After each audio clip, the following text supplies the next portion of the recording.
Imaginons que tu viens d'avoir le bac, donc tu as un bac plus 0, et tu souhaites entrer à l'université pour étudier l'économie. Donc tu rentres en première année de licence avec ton bac plus 0. Et dès le mois de septembre, on te fait découvrir une thèse en économie. Tu as un bac plus 0 et on te fait découvrir le travail d'un mec qui a un bac plus 8. Oh my God. When the East is in the house. Oh my God.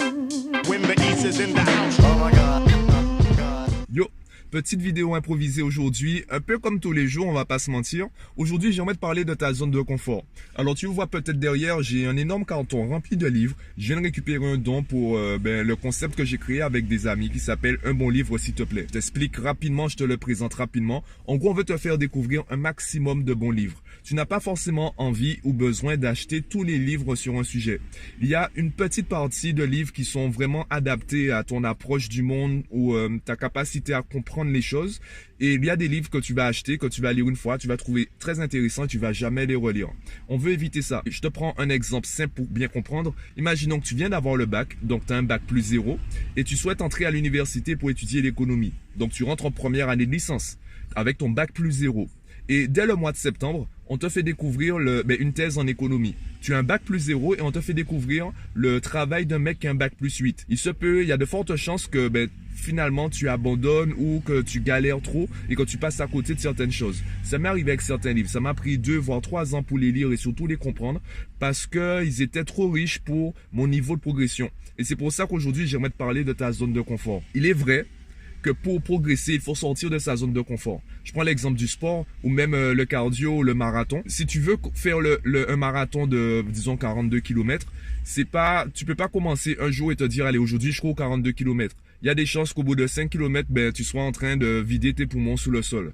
Donc, il faut d'abord que tu commences par une étape. Ça peut être 1 km ou 100 mètres et tu progresses au fur et à mesure. Tu vas courir 10 km. Lorsque tu seras à l'aise sous les 10 km, tu passeras 11, puis 12, puis 13. Donc, le but, c'est de quitter ta zone de confort par palier. Ensuite, une fois que ta zone de confort s'est agrandie et que tu te sens à l'aise, tu augmentes à nouveau. Tu n'as pas besoin de sauter la tête la première ou les 2 pieds joints hors de ta zone de confort. Tu peux commencer par sortir un orteil, puis 2, puis un pied, puis l'autre.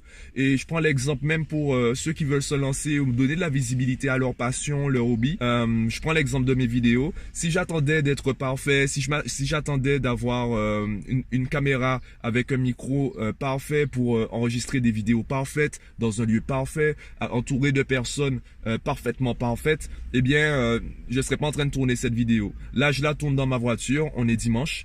Je vais la monter moi-même. Je vais la publier moi-même sur mes réseaux. Et il y a de gros défauts. Il y a des choses que je peux améliorer. Et je les améliore au fur et à mesure. Donc, pour ta zone de confort, peu importe ton objectif, prends en compte cette progression par palier. Fixe-toi un premier palier. Atteins ton objectif. Quand tu es à l'aise au niveau de ce palier, bien là, tu passes au deuxième, puis au troisième, puis au quatrième, etc. Donc, rappelle-toi de ça. Pour ta zone de confort, tu n'es pas obligé de passer de 0 à 10 en une fois. Passe d'abord de 0 à 1 ou de 0 à 0,5. Ne te mets pas trop la pression.